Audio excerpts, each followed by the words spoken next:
Hello, everyone, and I'm trying to get my stuff together.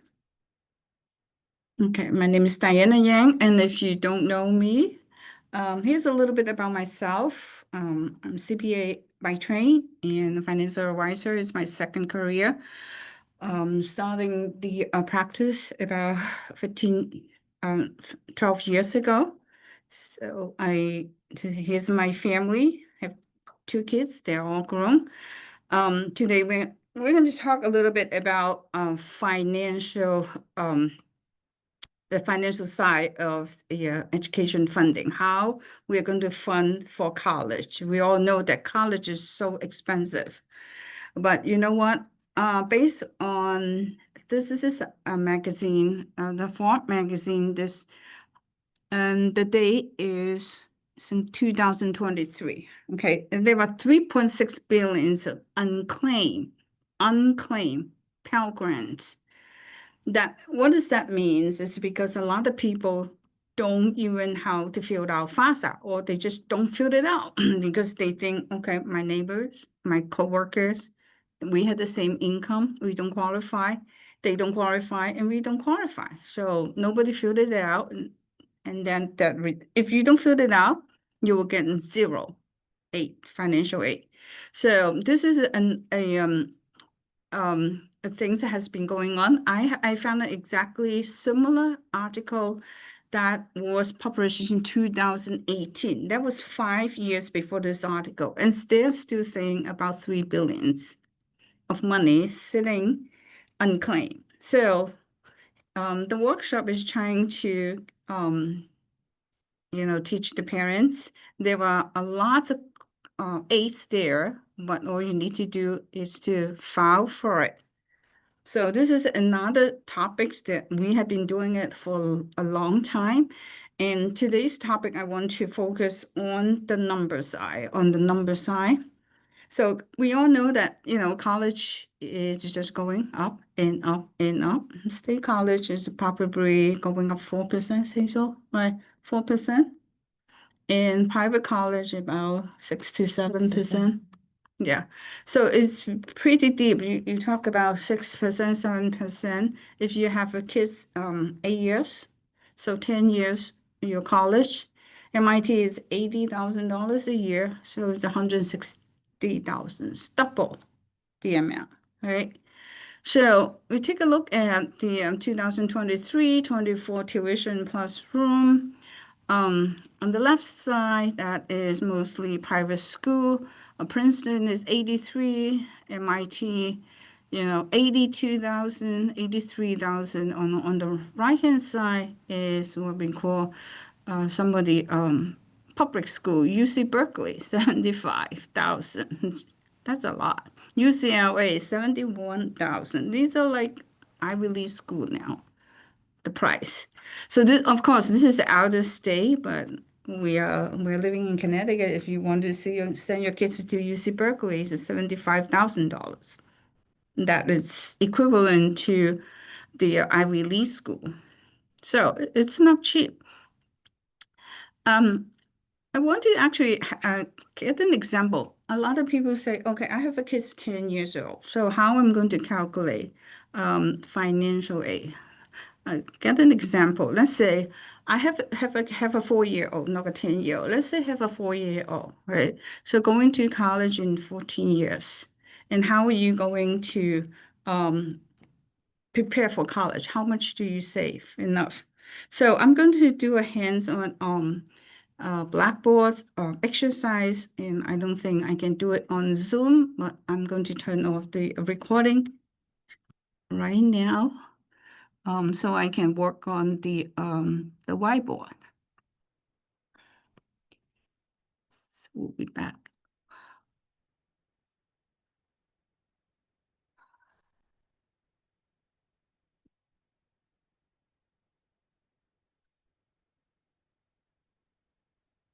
How do I turn it off? Huh? You just missed it. This is resume. Okay, so we just walked through an exercise. Let me go back to my share.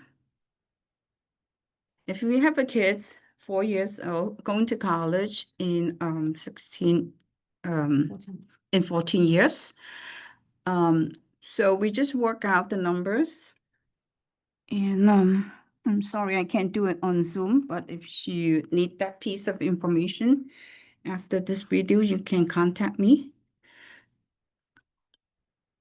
Okay, let me continue.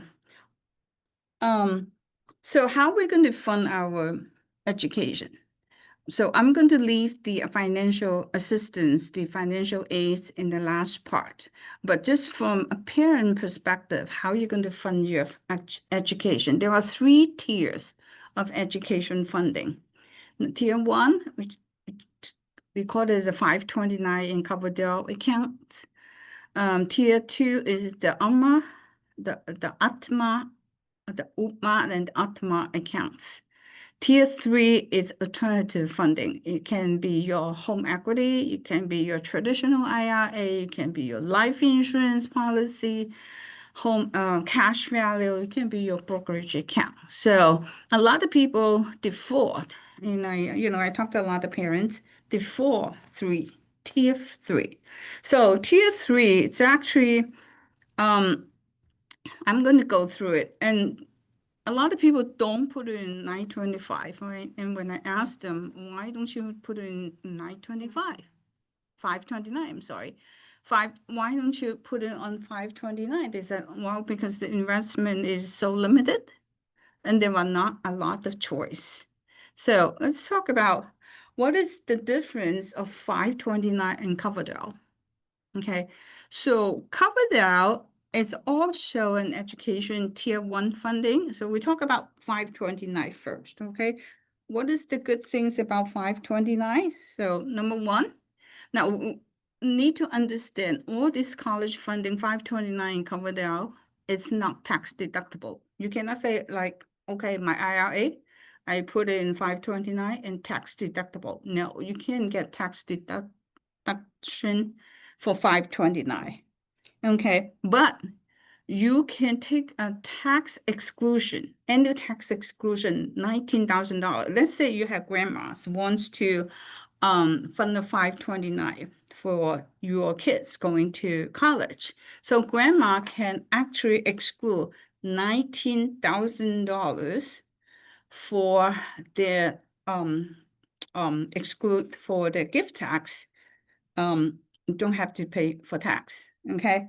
And another thing is 529 maximum funding is very high. It's like $400,000. You don't have to be by income limited by how much you earned, and you cannot contribute. So this is very high limited. The only backdoor is 529. You don't get a tax deduction. You don't get from the federal level. Some of the state may get you some of the tax deduction, but it's very limited. Like Connecticut, you got 10,000, right? New York, you got 10,000. Massachusetts, you used to get 8,000. And 529, if your kids decide not to go to school or he or she has full scholarship but does not need the 529. Parents, you can just change the beneficiary and give it to the youngest kids or some other relatives going to college. So this is flexible for the parents. The other thing is if 529, if the kids does not want to go to school and the parents want to take out the money, oh, let's go for vacation. You are going to subject to 10% penalty in federal tax. Okay, so 529 has to, use on education, right? Now, 529, if you claim American Opportunity Education Credit, so it has to be after 529. If this year, you use your tuition is 50,000, you use all 50,000 from your 529 account, you cannot claim American Opportunity credit. Okay, so whatever left, let's say you only use 529 fund 400,000, 40,000. So that the extra 10,000, so you can apply that for American Opportunity Education Credit. Okay, this is 529. So Coverdell, now again, 529 is you can open by anybody, for anybody. You can have grandmas open for the kids, right? You can have aunts and uncles open it for your kids. Currently, you can max fund 529. How does you max fund? You can fund it $19,000. This is the gift exemption times 5. That's a 5 years funding. You lump sum it into 1 year. Now, if next year your tax exclusion, the gift exclusion goes up to 20,000, you can make up the difference too. So this gives you a lot of room to fund 529. 529 is for higher education. Kids have to enroll at least half-year student, half-time student, and it's a 4-year college. It's not for graduate school. For people funding 529, kids going to kindergarten or private elementary school, it's limited to $10,000 tuition funding. Okay. Coverdell on the other side is a little bit more flexible. Coverdell, you can invest in whatever brokerage accounts you can. But Coverdell has a very low limited contribution. So it's a 2,000 a year to contribute to Coverdell. So Coverdell you can use, there's a less restricted requirement to fund elementary K to 12, right? Let's say K to 12. So that is basically, that's why a lot of people, they don't know about Coverdell. They only fund the 529 because 529 has more of a flexibility. So the next one, so I just say I want to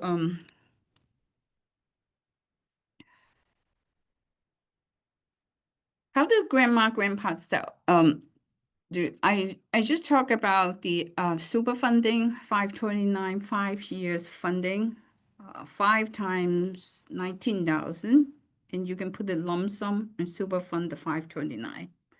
No gift tax, no any other tax, no income restriction. Gift tax exclusion, this is for anyone who's doing the annual funding. Pay if parents, aunts and uncles, if they want to pay for kids' college, and the best thing is probably pay directly to college. Okay, if you just pay for junior going to college, and grandpa is not going to get a gift tax exclusion.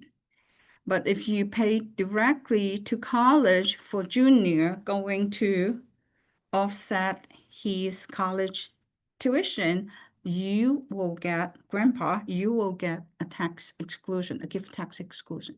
So it has to pay directly to the college. Okay, if you want to bypass the 529.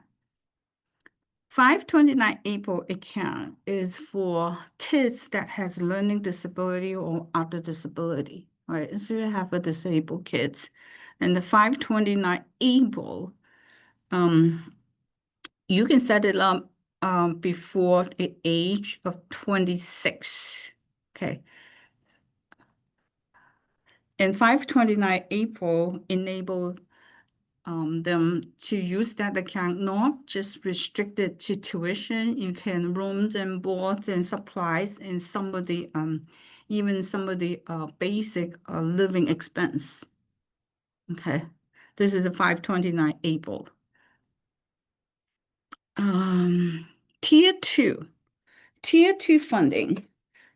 We talk about the UTMAs, the ATMAs, those things. Now, these are actually first the 529 in Coverdell, you open it under the parent's name, So parents own these. So when you come to apply for financial assistance, that counts as parents' assets. While Tier 2 funding is opened under the kid's name.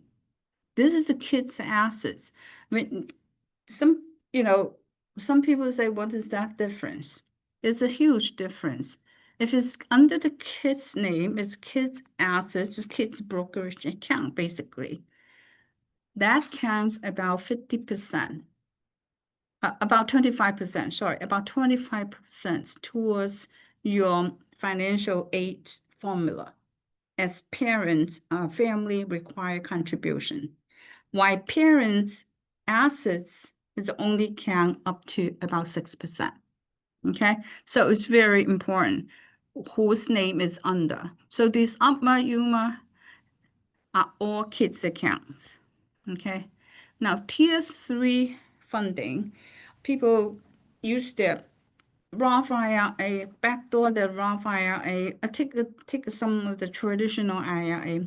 So for higher education, if you are under 59 and a half, and you take the 520 IRA, you can take up to one time, okay, $10,000 to fund. I'm sorry, not 10,000. One time, the number change all the time. So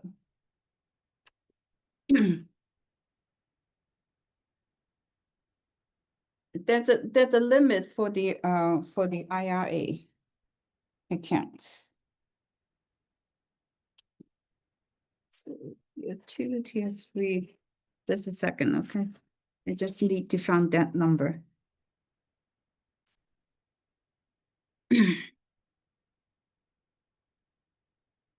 So for the traditional IRA, if you want to draw money out of that, if you're below before 59 and a half, that, oops, sorry.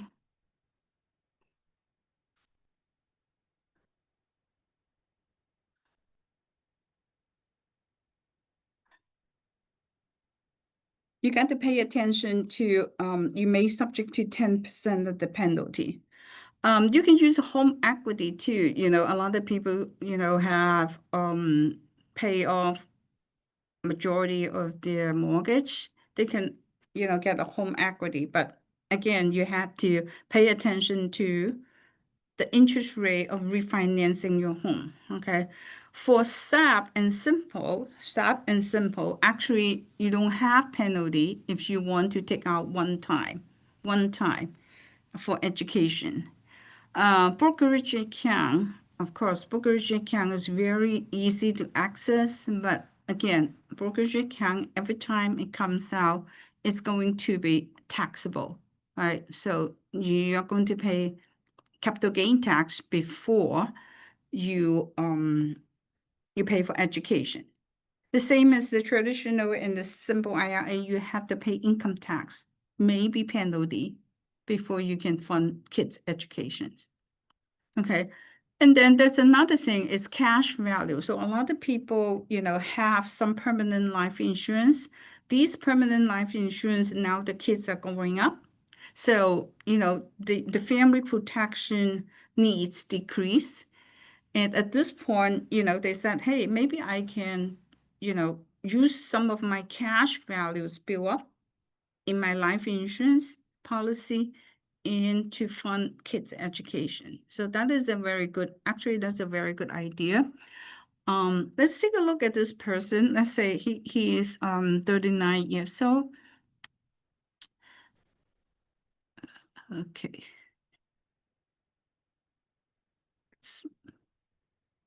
Actually, okay.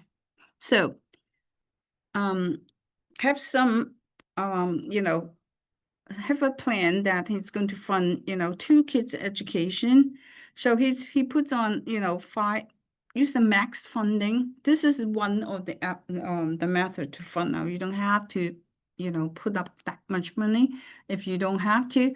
But, he happens to have some, inheritance. So he put it in 4 years and put in $258,000 at age 36. Okay, so when the kids go into college, when he's 54 years old, that's in 16 years down the road.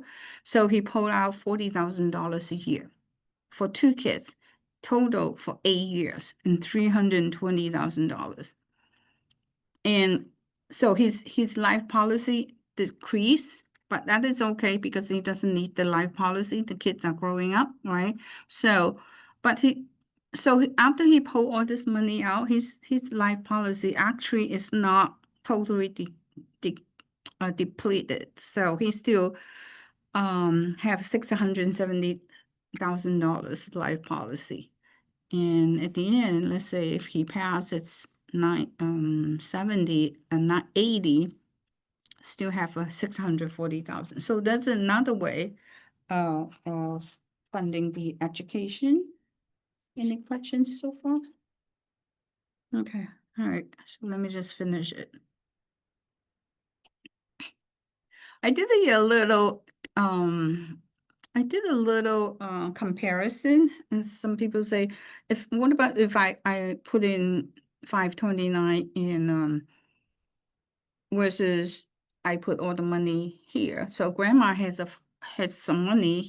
They want to maybe 5 years upfront my account. So instead of asking them to 5 years upfront the 529, maybe they can put it in a policy like that. So I did a little bit of the comparison. So what is the good? What's the advantage and what is the disadvantage of funding both? So if you can put it in 529, right? So in 5 years and finish the funding. The thing is 529, when the family takes out the money for the kids' education and all your tax benefits, the tax deferred growth stops, right? But in a life policy, even though you take it out as part of the money, and you still have another 50, 70 years continue to grow that policy tax-free. So the tax-free duration for the life policy is much higher. A lot of family, if they do financial planning early on, they already have those assets. So it's a matter of upfunding that account and switch it into an education account.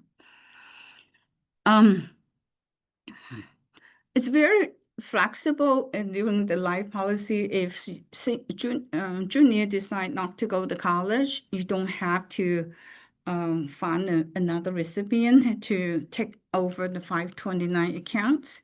You can just leave it in the life policy, or you can take it out for your own retirement. That is another subject, right? So contribution limit, you can 90 years for 90K total, you can upfront it, and that is the maximum funding, but is for the life policy. It's basically, you can decide a policy to build it to suit your needs. Okay.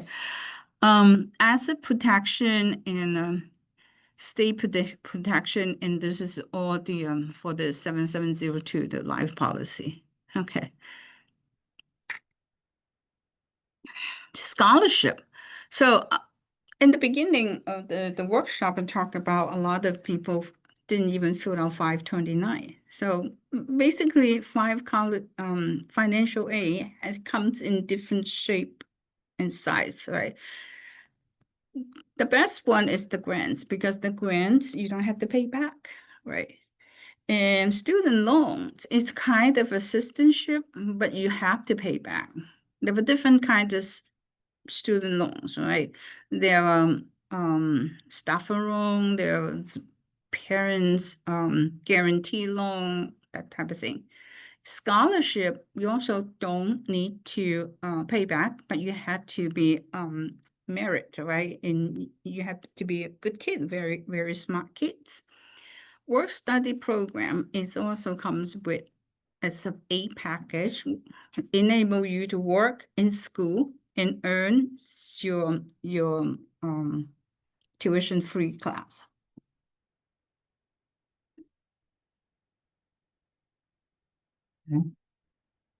Okay. So all you need, how do we get this scholarship? You need to fill out FAFSA or CSS profile. So the CSS profile is for private school, and FAFSA is for public institution, so public school. So some of the major grant is like the Pell Grant. These are federal grants, right? A lot of people say, "Oh, I'm not qualified." So when you ask them why you think you're not qualified, because we are both husband and wife, we're all working, we make too much, so we are not qualified. So they just don't fill it out. So you know that there are a lot of school, let's say Rice, you are get accepted to Rice. If you are earning less than 120 as a husband and wife, you actually can get in tuition free. That is AGI. This is not your gross. This is the MAGI. So a lot of school, they said, okay, I give you the Pell Grant is because it's not because you're poor, right? It is, all the scholarship that this good school is giving out, they are not considered merit because every school, every student that can get into, let's say, MIT, they're all good students. They are not no bad students, right? So we can say that. So all the scholarships that they're giving out is quote unquote need based. Who gets the most money? Harvard, right? So the number one is Harvard and Yale. Yale gets a lot of money too. So the UT system, well, gets the number three, and it gets a lot of money. So it's because a lot of these, are from the endowment fund, is from the alumni corporations. They donated to the university. So they need to grow those money, and it's going back to the students as a package of financial aid. So if you don't apply, I mean, a lot of people say, "Oh, we have enough, we can manage, so those are just for the poor people." No, these are the funds that are ready for you guys, but you need to apply in order to get it. So this ticket, this one is Princeton University class 2023. So basically 60% of the undergrad students will get financial aid. Anybody text me? 60,000 is 60% family get financial aid.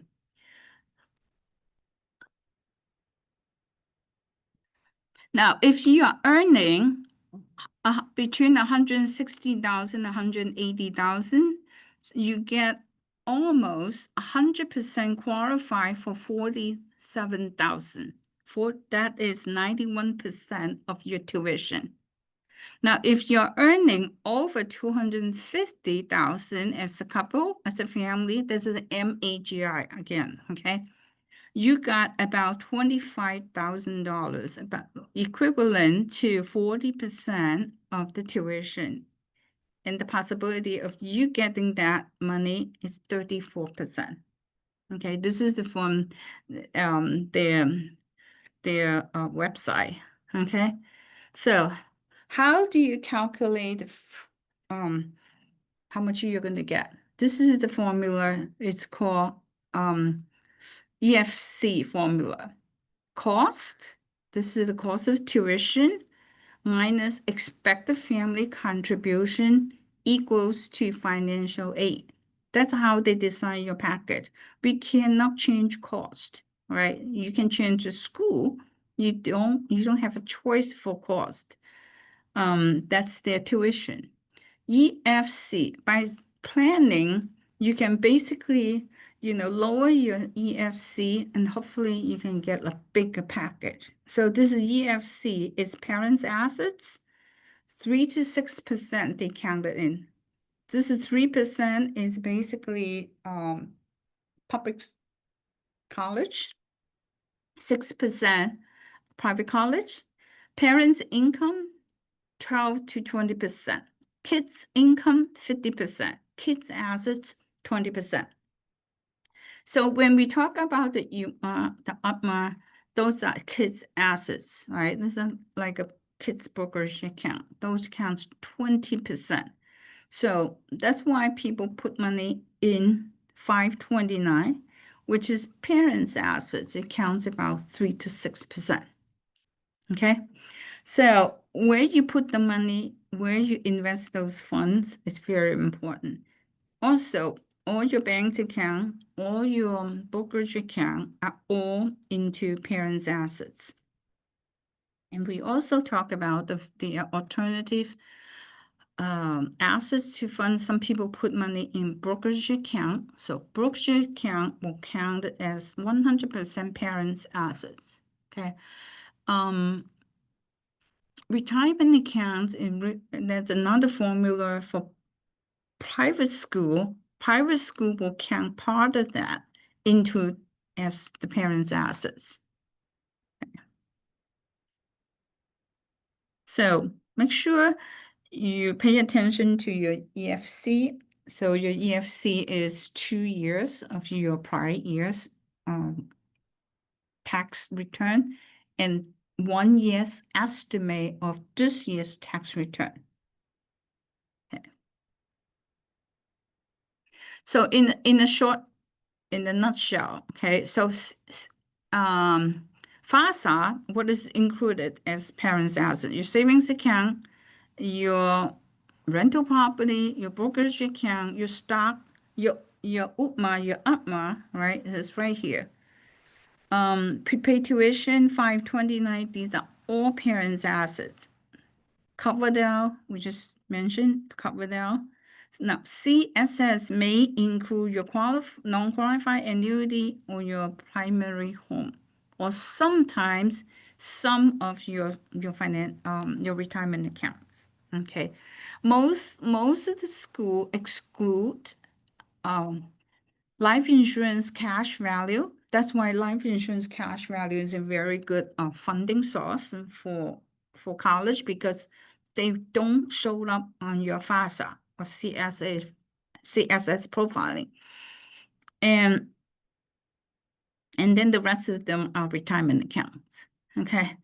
So just be mindful when you are building your assets, and make sure you don't want to put everything that they included as in your FAFSA account, in your FAFSA and the CSS in determine your college.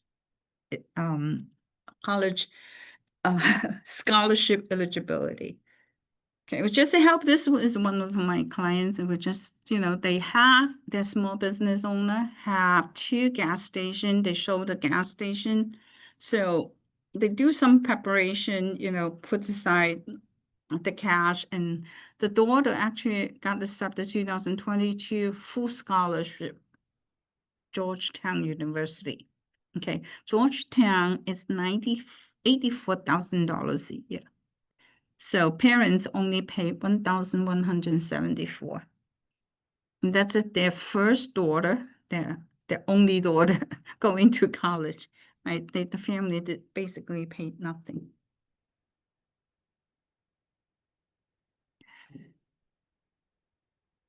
If you can get into this website, it is a financialaid.stanford.edu.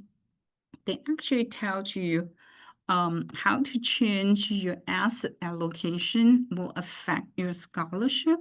This is the website, okay? $79,000 for tuition, Stanford University, year 2021-22. So if you have a balance sheet like that, family income 150K, cash 150K,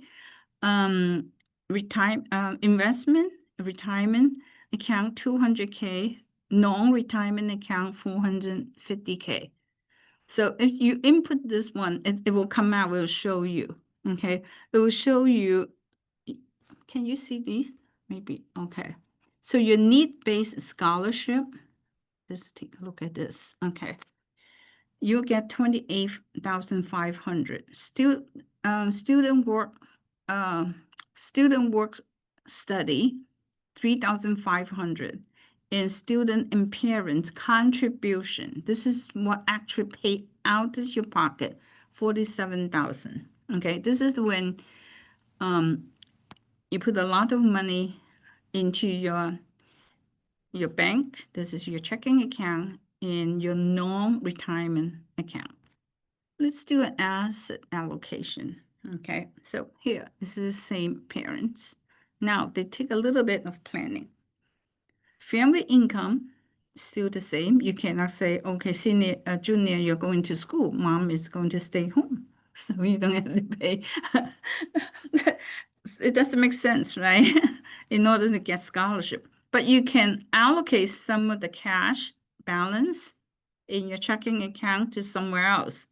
You can actually move to, actually in this situation, they move to a life insurance because life insurance is not counted.